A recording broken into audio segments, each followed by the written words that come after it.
kid, I used to dream about flying through space.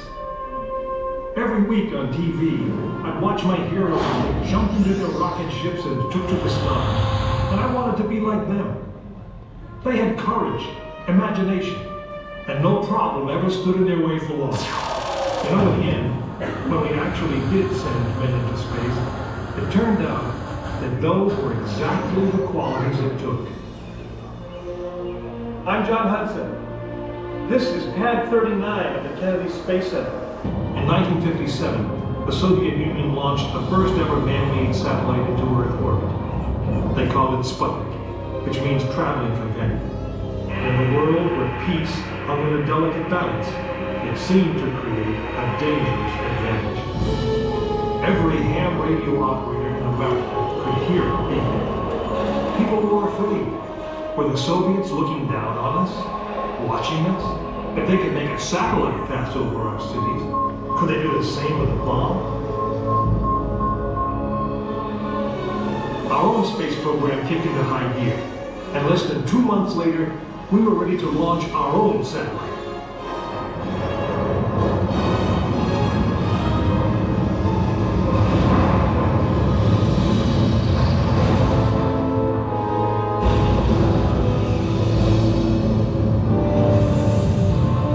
It was being called the space race, and we were running a distant second. In 1961, we fell even further behind. Soviet cosmonaut Yuri Gagarin became the first man into space, circling the world in just 89 minutes. We stuck with it, and on May 5th, 1961, things finally started going right. Astronaut Alan Shepard took his ship Freedom 7 6.5 miles into space. America had its first space hit. Just a few days later, our space program received a new challenge. But this one did not come from the Soviet Union. It came from our young president. In one inspiring moment, he changed the mission from one based in fear of the present to one of hope for the future. But why, some say, the moon? Why choose this as our goal? And they may well ask, why climb the highest mountain? Why 35 years ago, fly the Atlantic? Why does Bryce play Texas? We choose to go to the moon. We choose to go to the moon.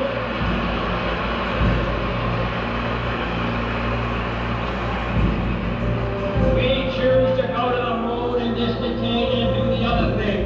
Not because they are easy, but because they are hard. We hadn't been more than 16 minutes into space, and now we were going to the moon. We would have to design a rocket the size of a 36-story office building, put it together with the precision of a microscope, and accelerate it to the speed of a bullet. Then we would have to guide it to a moving target 250,000 miles away. Many people thought it was an impossible dream, but 400,000 of us set about making that dream a reality. It would be the longest, most hazardous voyage that any man had dared to attempt. But step by step, mission by mission, we orbited the Earth, perfecting the skills and technologies we would need on this incredible journey. Our astronauts practiced maneuvering, docking, and the 1,000 other tasks that would comprise the moon mission. We created new alloys, lighter and stronger than anything seen before.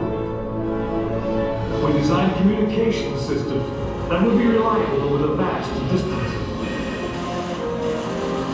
And behind it all, we tried to perfect the rocket that would be powerful enough to punch out of Earth orbit and take us to the moon.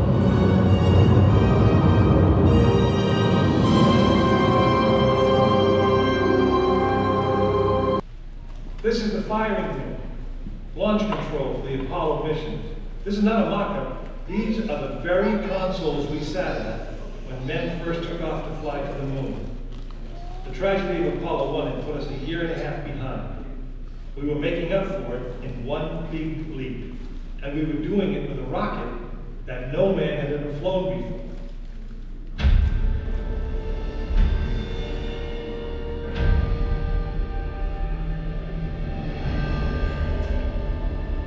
It was a few days before Christmas, 1968.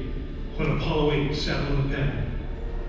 She was the first of a new kind, a moon rocket. This was the Phoenix, risen from the ashes of Apollo 1. The first Apollo crew did not die in vain. This was to be their testament.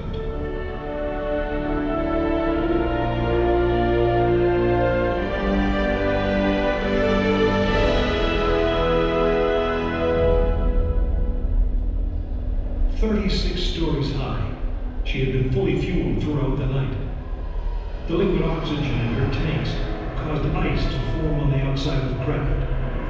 The extreme temperature differences between the air and the sub-zero fuel caused the metal skin of the rocket to expand and to contract. Everyone who was on the pad agreed. It was as though the rocket was alive, breathing, straining at the leash. Earlier in the morning, astronauts Frank Borman, Jim Lovell, and Bill Anders had made their final preparations before taking that long ride out to the waiting spacecraft. The minimum safe distance from a Saturn V to liftoff was 3 miles. The reason was simple. When fully fueled, the rocket contained the explosive power of an atomic bomb.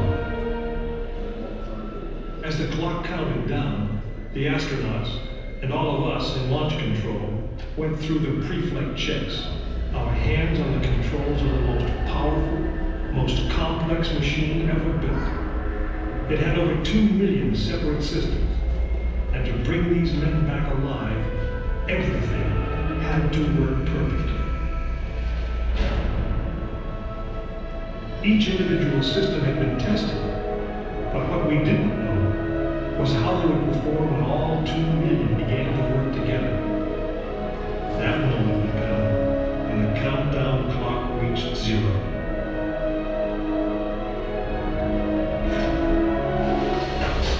If a maneuvering thruster failed, if communications broke down, if navigation was off by 1 degree, if any piece of the miles of wiring, circuits, relays, or valves was defective, Frank Borman, Jim Lovell, and Bill Anders would pay with their lives. As they sat, waiting for launch on that chill December morning, these 3 astronauts were back to what they had always been, test pilots.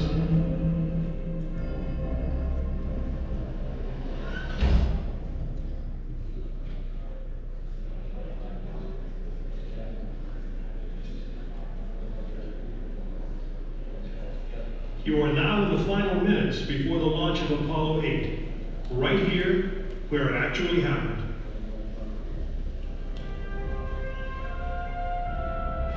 Mankind is about to leave his planet behind and journey to another. It is one of those rare moments when history is not being made, destiny is being embraced. They're all right in the moon.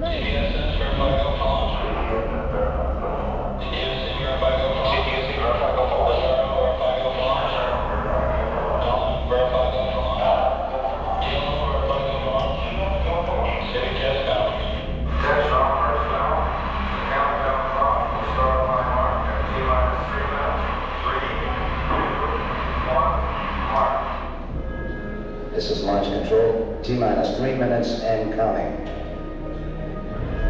We have completed our communications checks with the Apollo 8 astronauts in the cabin, and the communications are go.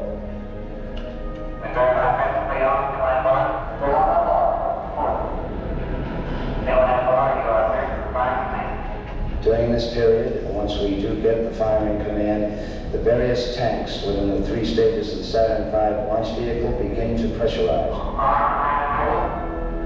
We have firing command. The firing command is in. We are now on the automatic sequence, T-minus 2 minutes, 20 seconds, and counting.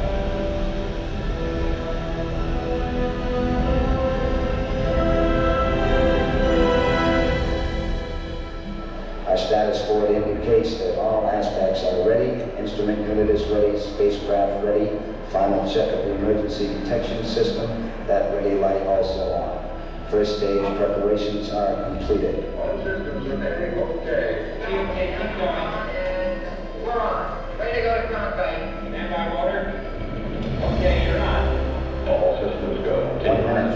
5 seconds and counting. The first stage liquid oxygen tank has been pressurized, and the pressure is still building up. Coming up on 90 seconds, mark, T-minus 90 seconds and counting. The Apollo 8 crew standing by, spacecraft commander Frank Borman, Jim Lovell, Bill Anders. We now report that the liquid hydrogen tank in the third stage is pressurized. 1 minute, 15 seconds.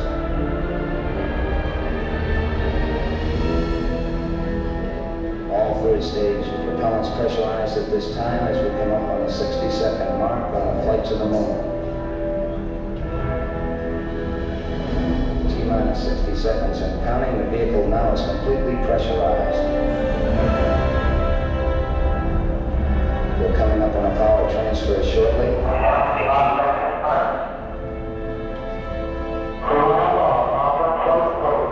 We have the power transfer. We're now on the flight batteries within the launch vehicle.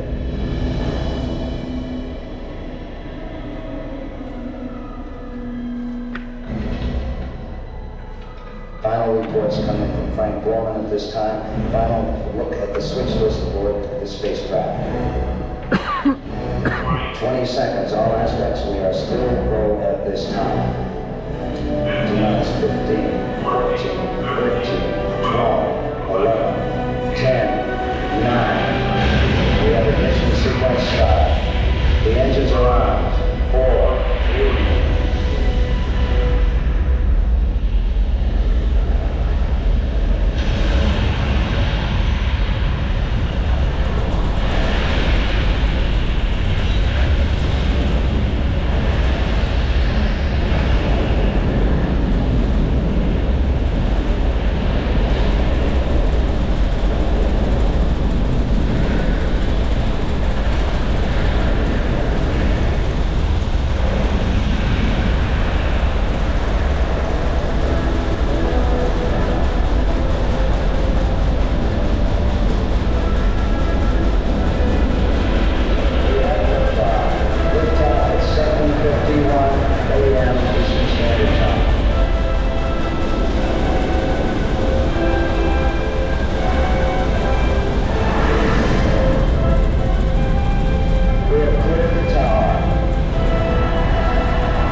Apollo 8 successfully orbited the moon, and the astronauts returned safely to the Earth.